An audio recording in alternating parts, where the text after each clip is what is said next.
maintenant de stéréoisomérie, c'est-à-dire, vous vous rappelez, l'isomérie pour laquelle la différence entre les deux molécules, c'est l'orientation dans l'espace de leur groupement. Et la stéréoisomérie dont on va parler utilise deux systèmes de stéréodescripteurs, cis-trans et EZ, et elle est propre aux liaisons multiples, aux systèmes qui ont des liaisons multiples. Alors Bruno, toi tu vas expliquer les stéréodescripteurs EZ, mais commençons, vous allez voir, le raisonnement est similaire pour le système cis-trans. Ces deux molécules-ci sont des isomères. Ce n'est pas la même molécule, même si elles ont la même formule moléculaire.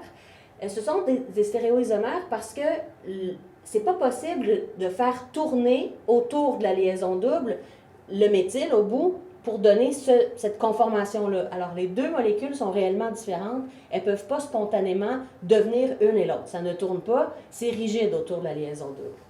Le système cis-trans utilise d'ailleurs le système de la liaison double. On imagine une ligne imaginaire qui traverserait la liaison double. Et quand les groupements qui sont attachés au carbone porteur de la liaison double sont opposés, alors on dit que c'est l'isomère trans. Simplement. Alors ici, on aurait le trans but 2N, si on voulait le nommer au complet. C'est l'isomère trans. Ici, ben, c'est à l'opposé, c'est l'isomère cis. Alors, on imagine la même ligne imaginaire. Et puis là, on voit que les deux groupements sont du même côté de la liaison double. Du même côté de la liaison double, c'est l'isomère cis. Alors, bon, même système, en fait, système différent, style similaire.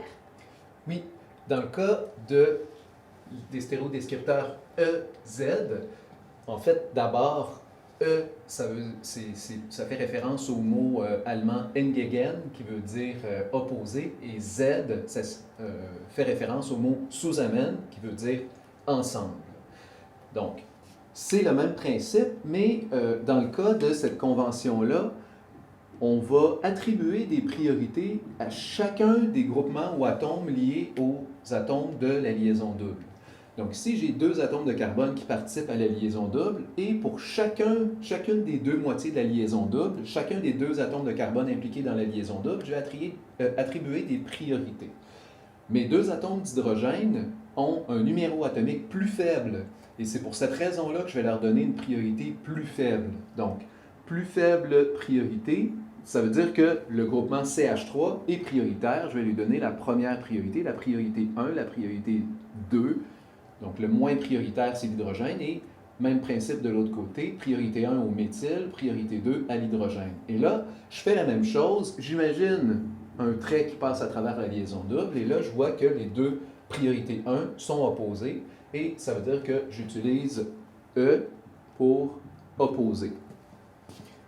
Et à l'inverse, je vais avoir mes priorités 1 ensemble, Z pour ensemble. Pourquoi le système EZ? Pourquoi l'avoir inventé alors qu'on avait déjà le système cis-trans qui existait?